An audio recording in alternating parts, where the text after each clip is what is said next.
Taylor Heinicke threw an interception when trying to go deep on Washington's first offensive play, and things only got worse from there for the team that is just barely still in playoff contention after its most lopsided loss since 2007.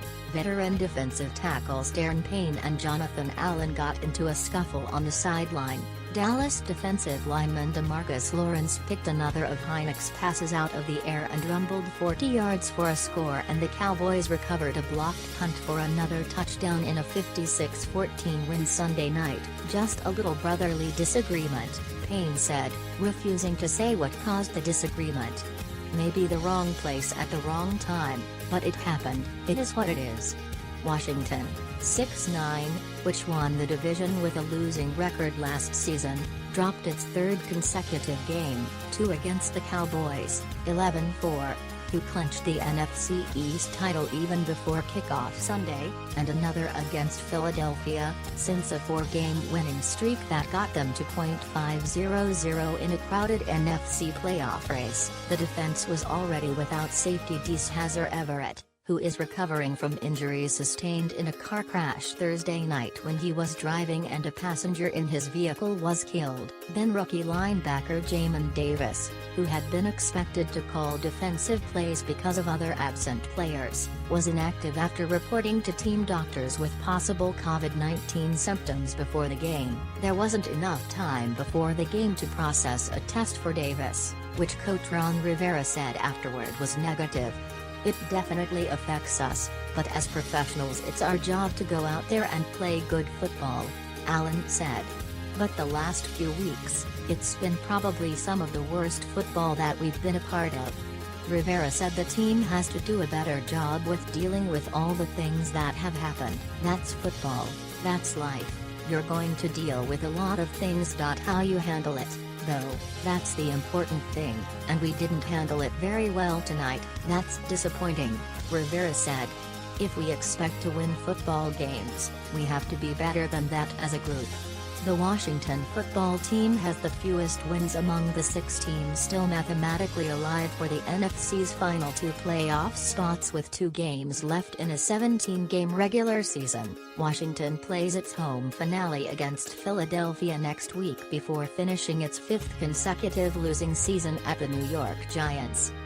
The 5 consecutive losing seasons are the most for Washington since 9 in a row from 1957-65. That was during a 13-season stretch without a winning record that included a pair of .500 records, 6-6 in 1956 and 7-7 in 1966.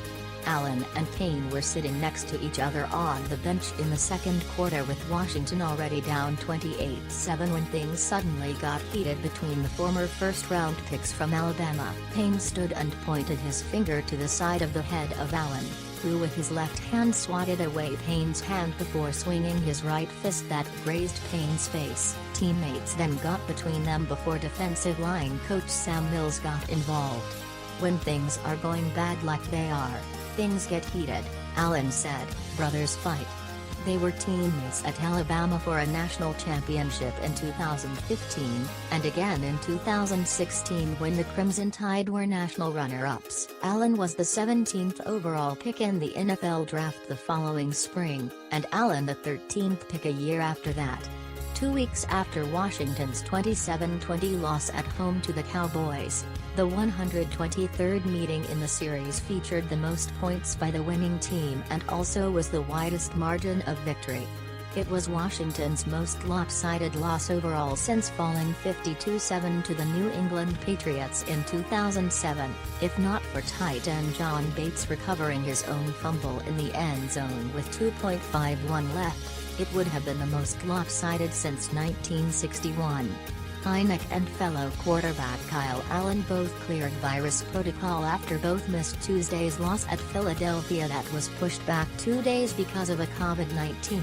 Allen finished up, completing 8 of 10 passes for 67 yards and the TD on the Bates play. Heinicke was 7 of 22 for 121 yards, was sacked 4 times, and threw both of his interceptions in the first quarter while completing only one of his first 7 attempts. First play of the game was unfortunate. Wanted to take a shot, The ball was just too flat, Heinicke said. Then the second pick was just unfortunate. The defensive lineman put his hand up. When you get down 21 points right off the bat, it's tough to come back from.